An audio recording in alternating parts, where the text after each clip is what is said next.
Lectura del libro Ídolos del Corazón, escrito por Ellis Fitzpatrick.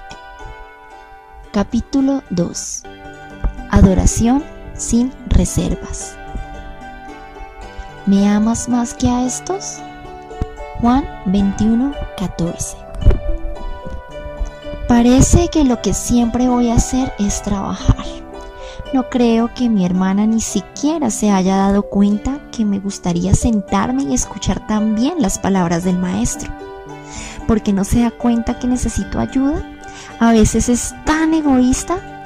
Tengo tantas cosas que hacer para preparar la cena para nuestros invitados. Creo que iré y le diré lo que pienso. Mientras Marta salía de la cocina y entraba en la sala, ver a su hermana otra vez sentada a los pies de Jesús la exasperó. ¿Por qué Jesús no hace que ella me ayude? ¿Por qué solo la deja sentarse ahí? ¿Por qué no le importo? Señor, exigió Marta, ¿no te importa que mi hermana me haya dejado servir sola? Entonces dile que me ayude. Mientras el Señor veía con amor la angustiada cara de su sierva, dijo: Marta, Marta, estás inquieta y preocupada por muchas cosas, pero solo una es necesaria. María ha escogido la mejor y nadie se la quitará. Lucas 10 del 41 al 42. Creo que nunca he conocido a una mujer cristiana para quien estas palabras de Cristo no sean tremendamente condenatorias. Parece que, por alguna razón, servir de maneras materiales es más fácil y más gratificante que sentarse a los pies del Señor para escucharlo. ¿Por qué es así? ¿Esta inclinación indica un problema con nuestra adoración o con nuestro amor? ¿Y cuál es esa buena parte que María había escogido y que Marta y muchos de nosotros nos perdemos? ¿Amando demasiado a Dios?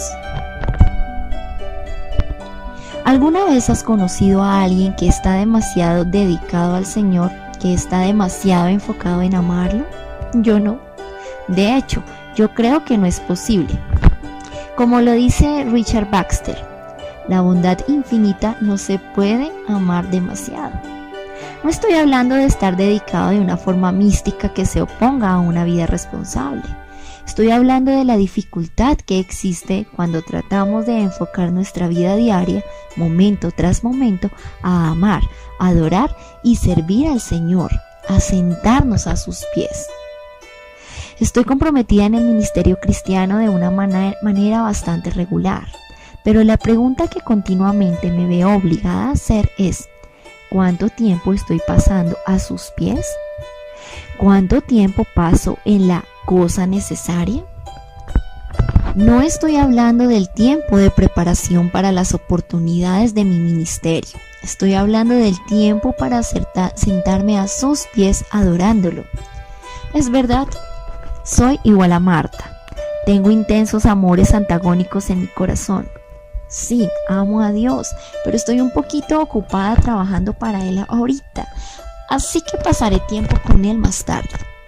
Incluso en las responsabilidades de mi ministerio cristiano, es posible que yo rinda culto a dioses de mi propia invención, dioses de mi reputación, de mis planes para el día, de mis ideas. Es fácil que me sienta frustrada y atrapada en el servicio al Señor y que me olvide de amarlo y adorarlo. Es durante esos tiempos que comienzo a pensar, como Marta, que no le importo a Dios. Mis planes y deseos nublan la verdad sobre su amor y su cuidado sacrificial. El problema de Marta no es único. Es por eso que oímos que las palabras del Señor a Marta hacen eco en sus enseñanzas a otros. Trabajen, pero no por la comida que es perecedera, sino por la que permanece para vida eterna, la cual les dará el Hijo del Hombre. Juan 6:27. Tengan cuidado, no sea que se les endurezca el corazón por las preocupaciones de esta vida. Lucas 21:34. ¿Por qué nos es tan fácil endurecernos y caer en la trampa? Es porque, como lo dijo Juan Calvino, nuestros corazones fabrican otros dioses. ¿A veces te parece que la Biblia está llena de descripciones increíbles? Éxodo 23 dice: no tengas otros dioses además de mí. En esta sencilla declaración, Dios, el Señor, creador de los cielos y la tierra, encamina toda nuestra atención y destino. Nuestra respuesta a estas 7 palabras cortas, aparentemente tan intrascendentes, influye en cada faceta de nuestra vida, ahora y eternamente. La cosa necesaria que María encontró y que Marta perdió está resumida en este conciso mandamiento. ¿Tenía Marta otro Dios delante de Jehová? Las percepciones de los puritanos. Al tratar de entender la adoración sin reservas que Dios demanda en el primer mandamiento, el Catecismo Mayor de Westminster nos ayudará. Allí se nos plantea la siguiente pregunta: ¿cuáles son los deberes exigidos en el primer mandamiento? La respuesta proporcionada por los escritores del Catecismo es muy útil en la elaboración de todo el propósito del mandamiento, por lo que voy a citarlo en su totalidad, aunque es un poco largo. Los deberes exigidos en el primer mandamiento son que conozcamos y confesemos que Dios es el único Dios verdadero y que es nuestro Dios, y que conforme a esto le adoremos y glorifiquemos, pensando y meditando en Él, recordándole, teniéndole en la más alta estimación, honrándole, adorándole, eligiéndole, amándole, deseándole, temiéndole, creyéndole, confiando, esperando, deleitándose, regocijándose en Él, siendo celosos por Él, invocándole, dándole toda alabanza y acción de gracias, prestándole toda obediencia y sumisión con todo nuestro ser, siendo cuidadosos en todas las cosas que a Él le agradan y entristeciéndonos cuando hacemos algo con lo que le ofendemos, y andando en la humildad con Él. ¿Por qué no regresar y leer de nuevo su respuesta? Cada uno de esos verbos es importante y rico en significado, ¿no es cierto? Conforme los vuelvo a leer, claramente puedo ver cómo fallo en conocer, confesar, adorar y glorificar a Dios como mi único Dios verdadero. Piensa conmigo mientras recorro parcialmente la lista. Pensando en Dios. ¿Pienso en Dios continuamente o solo de vez en cuando, como cuando quiero o necesito algo? Meditando en Dios. Medito en su carácter, su santidad, su bondad, su amor. Recordando a Dios. ¿Me acuerdo de Él en todo lo que hago y digo, o rara vez pienso en Él? Estimando a Dios. ¿Lo tengo en alta estima o tengo en alta estima o valoro otras cosas? ¿Puedes apreciar el discernimiento práctico de los puritanos? Aunque algunas personas pueden comprender mal el primer mandamiento por ambiguo, los puritanos lo han establecido en términos prácticos y cotidianos. Tomemos tiempo ahora para estudiar más a fondo 2 de sus términos: honrando y confiando. Un sacerdote que no honró a Dios. Antes del tiempo de los reyes de Israel, un sacerdote llamado Elí actuó como gobernante de Dios. Elí tenía un problema importante: él no honraba a Dios. Aunque él conocía a Jehová y ostentaba la posición de autoridad más alta en el templo, pensaba más en complacer a sus 2 hijos rebeldes que en complacer a Dios. Eso era obvio porque cuando sus hijos actuaron de maneras impías, él no los disciplinó. Dios cuestionó a Elí sobre su pecado. ¿Por qué honras a tus hijos más que a mí? 1 Samuel 2:29. Debido a que Elí honró a sus hijos más que a Dios, él puso fin a su sacerdocio. Si bien es cierto que Elí conocía al Señor, complacer a sus hijos era más importante que honrar a Dios. Tal vez nunca lo dijo, pero sus acciones hablaban más fuerte que sus palabras. Elí pensaba más en la paz de su casa que en la paz con Dios, así que él descuidó su deber y trajo deshonra al Señor. El deseo de tener una relación pacífica con sus hijos funcionó como su Dios. Él sirvió a este preciado ideal e ignoró los mandamientos de Dios de disciplinar a sus hijos. Elí, el sacerdote de Dios, era un idólatra. Aunque él no se inclinó a imágenes de piedra, se inclinó a las exigencias de sus hijos, incluso cuando entraban en conflicto con las de Dios. Para los que adoramos a Dios, nuestro interés por el honor y la complacencia de Dios debe ser tan fuerte que el amor natural que tenemos por los demás comparativamente parezca como odio. Como lo dijo Jesús: si alguno viene a mí y no sacrifica el amor a su padre y a su madre, a su esposa y a sus hijos, a sus hermanos y a sus hermanas, y aún a su propia vida, no puede ser mi discípulo. Lucas 14:26. Cuando medito en mi vida como mamá, puedo ver muchas maneras en las que me incliné a las exigencias de mis hijos en vez de honrar a Dios. Puedo ver cómo accedí a sus deseos y les di lo que querían, porque deseaba consentirlos o hacerlos felices. A veces quería tanto ser su amiga que no me importó mi amistad con Dios. Otras veces incluso peleé contra el liderazgo de mi esposo porque no quería problemas con ellos. En mi corazón soy como Elí. Hice un ídolo de la aprobación de mis hijos y como Marta me estoy perdiendo esa única cosa necesaria: la adoración a Dios. Honrar a Dios significa que complacer y glorificar al Señor es lo primero.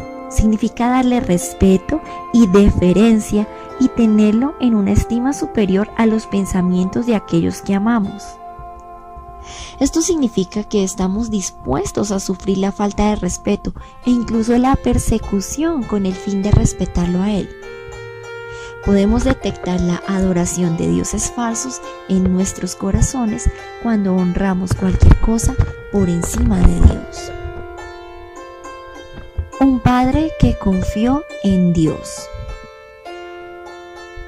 Otra faceta de la adoración a Dios es la confianza. Confiar en Dios quiere decir creer y descansar en Él y obedecer sus mandamientos, sin importar lo que cueste. La confianza es uno de esos temas fundamentales en los que continuamente tengo que trabajar. Aun cuando confío en Cristo para mi salvación eterna, con frecuencia encuentro otras áreas de mi vida donde no estoy confiando en Dios. Por ejemplo, me descubro llena de preocupación si creo que no habrá suficiente dinero para pagar las cuentas. En vez de confiar en la provisión de Dios, estoy tentada a molestar a mi marido, preocuparme y enojarme o ceder a la frustración e ir al centro comercial. En el corazón, estas acciones ocultan una falta de confianza en la habilidad de Dios para proveer. Son los pensamientos y las acciones de un idólatra. Abraham había esperado durante años el regalo prometido por Dios, un hijo a quien Dios utilizaría para traer al mundo a su libertador. Después del nacimiento de Isaac, Dios llamó a Abraham a una obediencia más allá de la imaginación. Toma a tu hijo, el único que tienes, le ordenó, y al que tanto amas, y ve a la región de Moriah. Una vez allí, ofrécelo como holocausto en el monte que yo te indicaré. Génesis 22:2. La sumisión de Abraham al mandato de Dios es un extraordinario ejemplo de la gracia de Dios. Abraham amaba a Isaac y Dios lo sabía. Al dar su orden para este sacrificio, Dios recalcó que Isaac era el hijo a quien Abraham amaba. El Señor quería que Abraham entendiera que él sabía lo que le estaba pidiendo. Este no era el sacrificio de Ismael, este era Isaac, el hijo favorito. Abraham reconocía que Isaac era el hijo de la promesa, aquel por quien el Mesías vendría. Hubiera sido fácil que Abraham supusiera que la venida del Mesías dependía solo de su habilidad de proteger a Isaac. Después de todo, la promesa de Dios parecía estar supeditada a que Isaac creciera y fuera un hombre. Hubiera sido fácil que Abraham confiara en él mismo y en su habilidad como padre, así como tú y como yo. Anteriormente Abraham había luchado con intentar resolver las cosas, incluso las promesas de Dios, a su propia manera, confiando en él mismo. Él podía haber razonado en su corazón: Dios no me pediría matar a Isaac, no. Es necesario que yo proteja a Isaac para que Dios cumpla su plan de un Mesías. Tengo que hacer lo que yo creo que es correcto. Por la gracia de Dios, Abraham fue capacitado para confiar en el poder y en el plan del Señor. Hebreos 11 penetra en el pensamiento de Abraham. Consideraba Abraham que Dios tiene poder hasta para resucitar a los muertos. Hebreos 11, 19. Abraham no tenía la garantía de que Dios proveería un carnero para el sacrificio. La única garantía que tenía era la promesa de Dios: por medio de ti serán bendecidas todas las familias de la tierra. Génesis 12:3. Dios le podía dar otro hijo, podía levantar a Isaac de los muertos y podía cumplir su promesa de otra manera. De cualquier forma, Abraham había aprendido a confiar en él, así que se levantó temprano, tomó madera, fuego y un cuchillo y se dispuso a cumplir su cita con el Dios en quien confiaba. ¿Qué lo mantuvo yendo durante ese viaje de 3 días al monte Moriah? Quizás sencillamente confiaba en que Dios no había mentido. Confiaba en la sabiduría, poder y veracidad de Dios. Quizás repasó las promesas de Dios. Haré de ti una nación grande. Génesis 12:2. Multiplicaré tu descendencia como el polvo de la tierra. Génesis 13:16. Cuenta las estrellas, así de numerosa será tu descendencia. Génesis 15:5. Yo soy el Dios Todopoderoso y multiplicaré tu descendencia en gran manera. Génesis 17:1-2.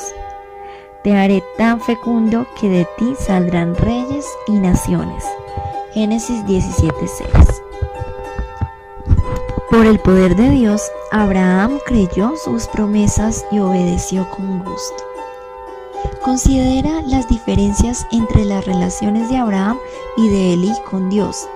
Abraham amaba a su hijo, pero amaba más a Dios. Él adoraba a Dios y estaba dispuesto a obedecerle, incluso a costa de la persona que más amaba en su corazón. Sí, Abraham amaba a su hijo, pero su amor parecía como odio en comparación con el amor que él le tenía a su Dios. Elí habría dicho que amaba a Dios y a sus hijos también, pero sus acciones demostraban que él tenía otros amores, otros dioses. Confiando en el Dios que adoras. Ante la adversidad, cuando parece que todo para lo que has trabajado está a punto de hacerse humo, cuando los niños están enfermos, o tu negocio se derrumba, o la iglesia está en confusión, las preguntas de fondo tienen que ser las siguientes. ¿Confías en Dios? ¿Crees que Él es lo suficientemente sabio, bueno y poderoso para llevar a cabo toda su voluntad y llevarte a ti y a tu familia con seguridad a Él? ¿Lo puedes escuchar diciéndote: soy el Dios Todopoderoso? Me gustaría decir que siempre confío en Dios de esa manera, pero no. Contrario a esto, con frecuencia me encuentro tomando mis precauciones y cuestionando la bondad y la veracidad de Dios. Sí, creo que Dios es bueno y que puedo confiar en su palabra, pero esa creencia siempre será antagónica con otras creencias y temores en mi corazón. Puedes confiar en Dios para la salvación y esas cosas religiosas, pero en lo que se relaciona con tu matrimonio, tienes que hacerlo de otra manera, a tu manera. Cuando se trata de vivir una vida autodisciplinada y gozosa, Dios no espera tu obediencia. Tu desobediencia no es idolatría, ni temor pecaminoso, ni amor por el mundo. De estas maneras poco sutiles, descubro que fallo en obedecer el primer mandamiento y erijo otros dioses, dioses de mi corazón, dioses de autoexaltación y amor propio, en vez de desarrollar la confianza y la devoción incondicionales. Déjame darte un ejemplo más que podría ayudarte a ver lo fácil que es estar confundidos en cuanto al fundamento de nuestro amor. ¿Me amas más que a estos?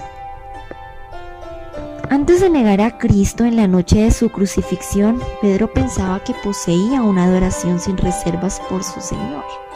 Se hubiera incluido fácilmente en el 76% de los norteamericanos que creen que guardan el primer mandamiento. Equivocadamente supuso que su amor por el Señor era mayor que cualquier otro amor. Aunque tenga que morir contigo, insistió Pedro con vehemencia, jamás te negaré. Marcos 14:31. Te aseguro, le contestó Jesús, que hoy, esta misma noche, me negarás 3 veces. Marcos 14:30. Qué ofensivas debieron haber sido aquellas palabras para el Pedro orgulloso y seguro de sí mismo, pero lo que probablemente fue aún más ofensivo, lo que sucedió hasta lo más profundo de su alma, fue la manera en que Jesús lo miró después de que lo había negado. Lucas 22:61.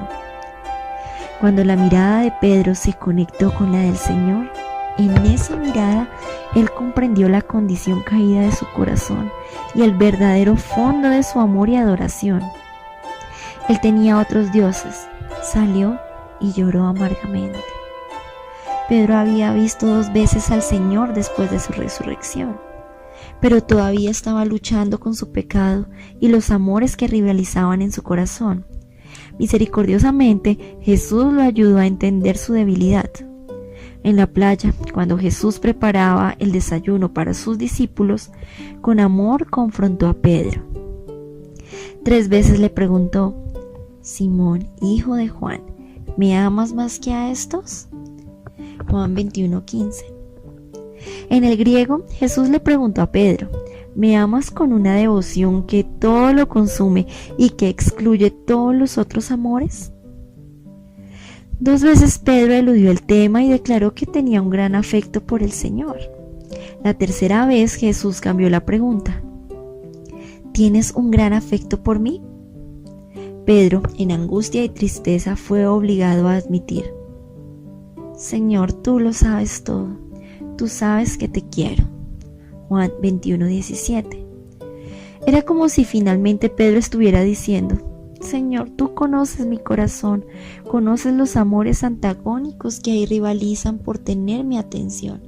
Yo te amo, pero tú sabes cómo he fracasado en amarte, amando otras cosas, en especial a las personas y la opinión que tienen de mí. ¿Te amo más que a estos? Señor, solo tú lo sabes. En esencia, la respuesta del Señor fue: sí, Pedro, lo sé, y ahora tú también. Ahora sírveme cuidando a las personas, pero al hacerlo, recuerda a quién estás sirviendo, recuerda a quién tienes que adorar. El Señor sabía que Pedro sería débil, que fallaría, como todos nosotros. Con frecuencia no representamos al Señor como deberíamos, y es porque tenemos los mismos amores antagónicos en nuestros corazones, como los tenía Pedro. Tenemos miedo de que otros nos censuren, que se burlen de nosotros o nos persigan. Somos igual que Pedro, ¿o no? En medio de esta triste realidad está la gozosa verdad de que, dado que Pedro era de él, eventualmente prevalecería, que su fe no fracasaría por completo. Esto no era por alguna fuerza o fe inherente de Pedro. Obvio, ¿no? La fe de Pedro resistiría y crecería gracias a su fracaso, porque el Señor había orado por él. Lucas 22:32. Puedes consolar tu corazón con la verdad de que Él también ora por ti. Por eso también puedes salvar por completo a los que por medio de Él se acercan a Dios, ya que vive siempre para interceder por ellos. Hebreos 7:27. Un puritano escribió: si escucharas a Cristo orar por ti, ¿no te alentaría esto a orar y a persuadirte de que Dios no te rechaza? Aunque fallamos, aunque adoramos a otros dioses, podemos descansar en la verdad de que Dios nos salva para siempre. Esto porque el Señor Jesús está orando por nosotros y sabemos que sus oraciones, siempre de acuerdo a la voluntad de Dios, infaliblemente son escuchadas. Juan 11, del 41 al 42. En nuestra lucha contra la idolatría, aprendamos a descansar en el poder de su oración. Mientras seguimos examinando la influencia de los dioses falsos, será importante recordar que aunque te sientas débil y vulnerable, Dios te fortalecerá y te guardará si eres suyo. El hecho de que luches con amores antagónicos no impacta al Señor más que las negaciones de Pedro. Pero Dios sostuvo a Pedro durante su caída, y Él te sostendrá a ti. ¿A quién adoras tú? En este capítulo he tratado de ayudarte a ver un poquito más de cerca las implicaciones de las palabras "no tendrás otros dioses delante de mí". A primera vista puede haberte parecido que estabas obedeciendo bastante bien este mandamiento. Quizá ahora, sin embargo, cuando has visto las vidas de Marta, Elí, Abraham y Pedro, puedes ver áreas en tu vida donde otros dioses gobiernan tu corazón. ¿Puedes discernir dónde adoras, honras, confías o amas algo más que a Dios? Si es así, no te desesperes. Recuerda que Jesús sabía que Pedro lo negaría, pero por sus oraciones su fe siguió viva y creciendo, y siendo una bendición para otros. La negación de Pedro me consuela mucho, porque sé que en todas las veces que he negado al Señor, Él está orando por mí y me está desafiando a enfocar mi amor en Él de todo corazón. En el siguiente capítulo veremos el primer mandamiento con mayor profundidad y examinaremos el lugar de la ley en nuestras vidas como creyentes. Por ahora, sin embargo, pídele al Espíritu Santo que acelere tu comprensión de tus amores y dioses antagónicos.